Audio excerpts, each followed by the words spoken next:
Hello guys, Joker the Fool here, back at it again with my review of the Black Eyed Club. So I am reviewing both the Black Eyed Club and The Cursed. So if you've already watched my review of The Cursed, now you're going to watch the review of the Black Eyed Club. And if you haven't watched the Cursed review yet, look for that after watching this one. So Jen and Sylvia Saska are typically a team when they write, but they went their own ways. So Jen took Lillian's story and wrote The Cursed, and Sylvia took the Black Eyed Club and brought our eccentric playboy womanizer, who is the owner of Copper Records, to life. And this starts with a fantastic spread. You've got the death of Abbey Road, this pop star signed with Copper Records, and you've got Norfolka being too big to be with a record company. So it's really quickly establishes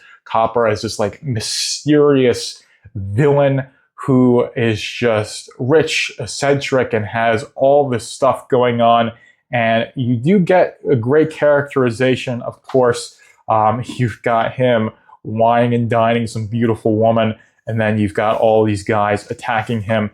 And of course, he doesn't know who they are, and they say that they had relations with his wife. That's what that translates to in a very crass way. Doesn't narrow it down. So it's just a fantastic way to introduce and really characterize Michael Copper. That's really the strongest point for this story. So really what this is this Michael Copper roving the streets of Paris in Europe and fighting against these hellhounds. Is what this first scene depicts. And of course, if you look at The Cursed, I mentioned this in my review of The Cursed, this scene is drawn in The Cursed where he's listening to how Robo Tomorrow's CEO, Ryu Ishii, has been tragically murdered, and that is the main plot point of The Cursed. So we do know that these two stories basically take place at the same time, so they're definitely going to cross over. And then you've got the Hellhounds introduced, and I do like the character designs for all of these characters. But this is where, going into the second act, the story kind of loses me a little bit. It does get a little bit convoluted with basically just this big conflict happening between Michael Copper and the Hellhounds. And it does seem like he comes out on top a little bit. But then, especially later, and this art is fantastic. So it's really, really nice to flip through. So you've got Adigan Ilhan and Janez Holland as the two artists for this book, with Janez Guilherme Lindenberg as the colorist, and they all do fantastic work in the spreads. Invisible Art Studios does a great job in the onomatopoeia. So it is a fantastic book in terms of the art direction, the page layouts, the coloring. It's just that with this scene, it does kind of lose you a little bit, or at least it lost me a little bit in terms of making it very clear why the Hellhounds are after Michael Copper. Of course, you can get this implication that Copper Records, all their artists are basically mysteriously dying. He's got to be behind it somehow. So his intentions are, of course, 100% bad. He did attack one of the Hellhounds. He was just like later in Paris, but like, why was he there? And it's just stuff that I would say the second issue really needs to clarify more so. Whereas with The Cursed, I felt like the cliffhanger there was a good, well-earned conclusion to the first part, and the second part is just going to hit the ground running. To me, the second issue is going to have to do some legwork in explaining why the Hellhounds are after Michael, exactly what Michael's business is, and why it's gotten him into so much trouble, and why he was going after that blonde lady who says that daddy's home in the end. Of course, this is going to be continued. We know that The Cursed and the Black Eyed Club, their pre-orders for the second issues have been open for quite a while. They might have even closed, but there's been so much stuff releasing for the Rippaverse that I could not say one way or the other. But this certainly is a good book. I don't want to say that this is like a bad book. It's just that it kind of loses me in that second act, but you still have really good characterization of Michael Copper. You still have the Hellhounds, which are introduced, and these all seem to be very interesting characters. It's just that their motivations and why they're fighting seem to be a bit too shrouded in mystery.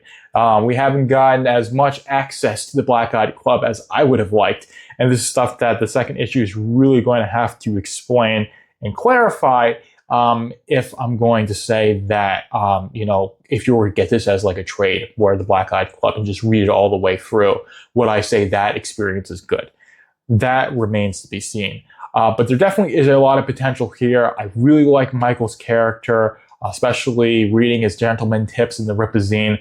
Absolutely love that. And he definitely comes off as that character in this book. I absolutely love to see that consistency. But I did say this in the Cursed review, and I will continue to say this in the Black Eyed Club review, that the Cursed is the better of these two stories. So Jen is the winner. If the Saska sisters are watching this review, Jen gets the bragging rights that Joker prefers the Cursed. And of course, comparing the covers, I would prefer the Cursed. I said for two obvious reasons, but that is definitely me being a little bit scandalous. But anyways, the Black Eyed Club has a lot of potential. The art is fantastic, and there definitely is a desire for me to see more of this. I want the veil to be lifted up and to see why everything happened in the first part.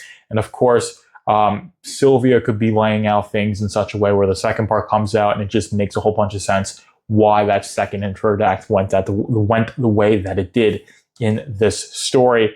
And that could not necessarily be like a retraction, but it'd be like, oh, the second issue is what clarifies, explains everything. It's not the feeling I had reading The Cursed. It is the feeling I had reading the Black Eyed Club, which is why I say The Cursed is definitively a better story. And I also think Zamora's art definitely has much more of like an aesthetic punch than the Black Eyed Club. Not to say that the art is bad. I think it's really good. It's just got much more of this like these thicker lines, this very classic comic book style, which works for how action-packed it is. But I like that watercolor, like noir style that Zamora goes for, and of course Mark Valesco brings to life with the colors. But it's not a bad book by any means. It's still very well made. The story structured well enough where there is a introduction, rising action, and then you have a climax, which is a cliffhanger, very classic for comic books. But it just left me scratching my head a little bit, and that's my biggest takeaway in terms of the story, is that like you need that second issue to explain things rather than needing that second issue to continue the story, which is how I felt with The Curse. But I am going to leave it there. Hopefully you guys enjoy this one. Joker is out. Thank you for stopping by the Velvet Room. Be sure to like, comment, and subscribe so you can keep up with Velvet Room Publishing. And go to velvetroompublishing.com if you want to go even deeper into the Velvet Room.